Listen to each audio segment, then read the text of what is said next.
मैं विरोचन पुत्र बलि देवताओं के विरुद्ध निरंतर युद्ध की घोषणा करता हूं। यह मेरी प्रथम और अंतिम नीति होगी। यह युद्ध आज से, अभी से, इसी क्षण से आरंभ किया जाए। आप सब युद्ध की तैयारियां कीजिए। महाराज बलि की जय! महाराज बलि की जय! महाराज बलि की जय! महाराज बलि की जय! महाराज बलि की जय! महाराज बलि की जय! महाराज बलि की जय!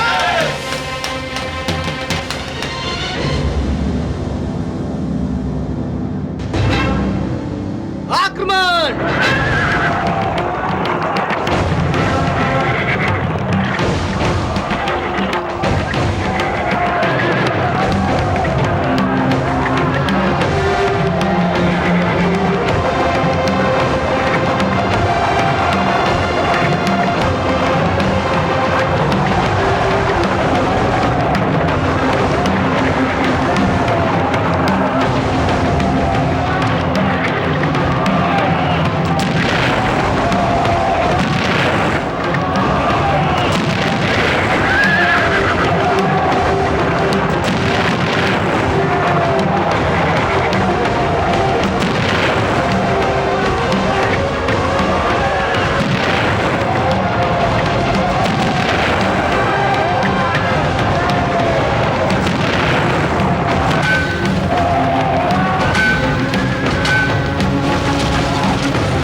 देवराज, देवराज!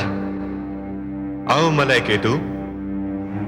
देवसेना हार रही है, यही समाचार लाए हो ना? जी हाँ देवराज। और बलि हमारी ओर बढ़ रहा है। वह हमारी सभा में आ रहा है। क्यों?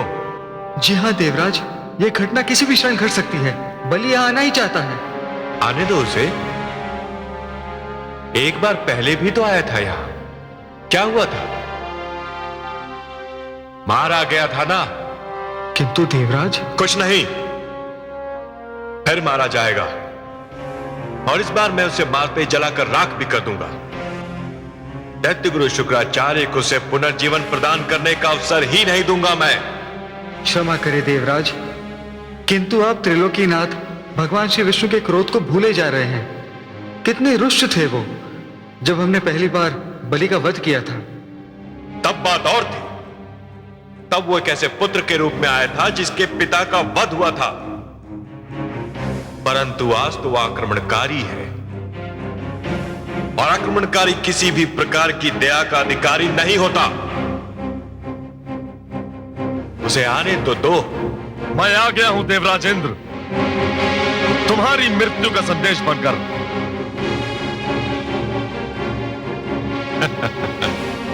मृत्यु का संदेश? तुम कुछ भूल रहे हो दुस्साहसी बालक। मैं कुछ नहीं भूला हूं इंद्र। मैं जानता हूं कि तुम देवगण अमृत पान कर चुके हो, अमर हो चुके हो, मर नहीं सकते हो। यही कहना चाहते हो ना तुम? जानते हो तो ऐसी मूर्खता की बातें क्यों कर रहे हो?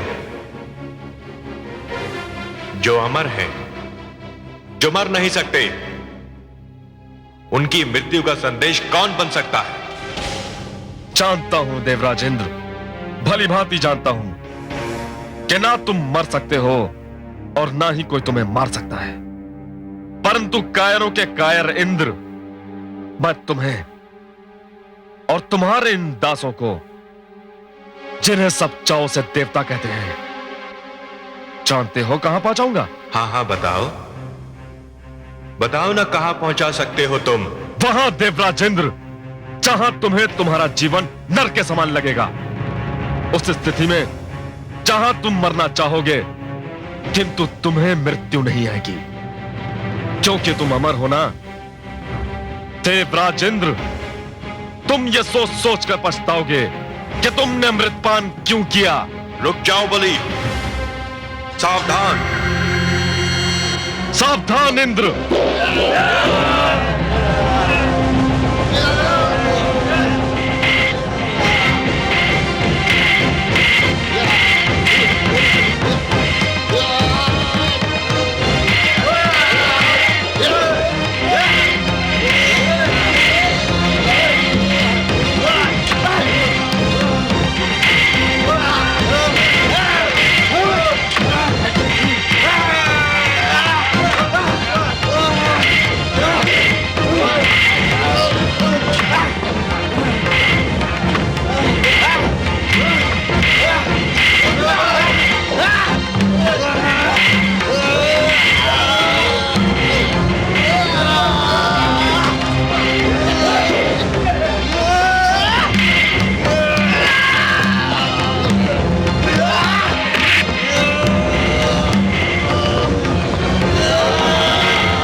सेनापति, यह मुकुट संभाल कर रख लीजिए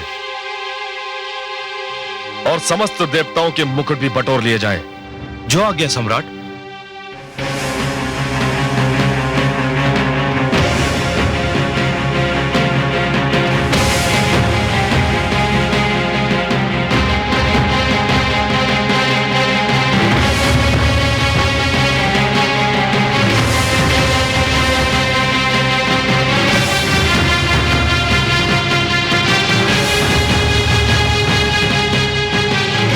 इन बंदियों के लिए क्या आदेश है? इन्हें कारागार में डाल दिया जाए? नहीं,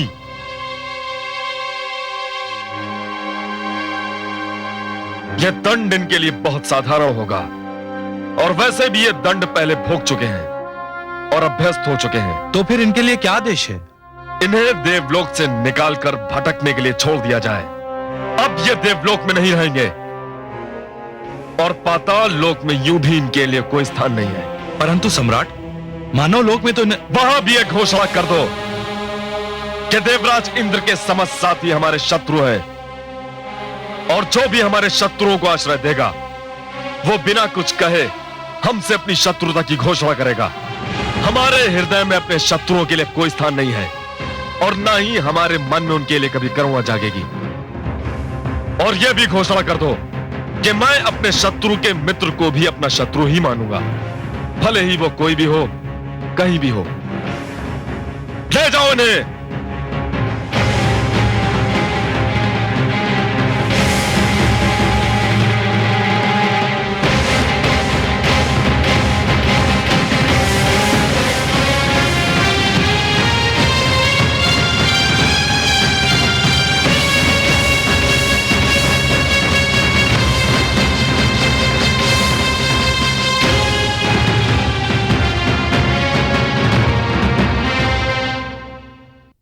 गुरुदेव,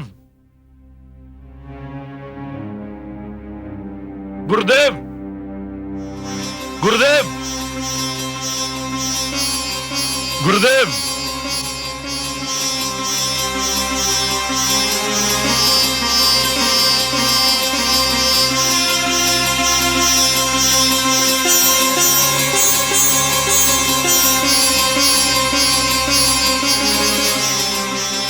गुरुदेव, मेरे दूसरे जीवन के स्वामी, अपने सेवक की ओर से देवराज इंद्र का मुकुट, यह तुच्छ भेंट स्वीकार कीजिए।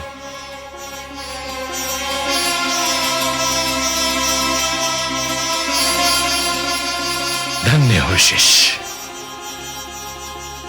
तुम धन्य हो। गुरुदेव, आपने केवल मुझसे देवराज इंद्र के मुकुट की मांग की थी, परंतु मैं आपके चरणों में समस्त देवताओं के मुकुट अर्पित करता हूं।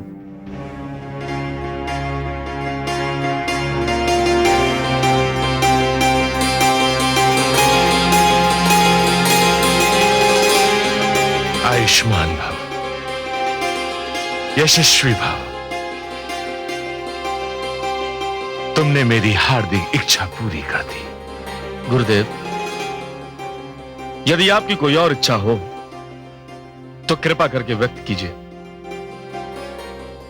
आपका यह शिष्य उसे पूर्ण करना अपना सौभाग्य समझेगा। देवताओं का क्या किया तुमने?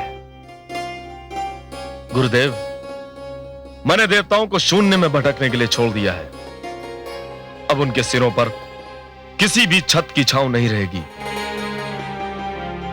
देवलोक सदा सदा के लिए उनसे छीना जा चुका है। बस इसी स्थान पर मेरे मस्तिष्क में शंका सिर उठाने लगती है। अर्थात गुरुदेव? देवलोक तो उनसे पहले भी छीना जा चुका है। तुम्हारे पितामह हिरण्यकश्यपु ने इंद्रासन प्राप्त कर लिया था, इंद्रलोक पर अपना आधिपत्य जमा लिया था, परंतु तुम्हारे दादा श्री प्रहलाद ने उसे देवताओं को लौटा दिया था। कहीं ऐसा ना हो कि तुम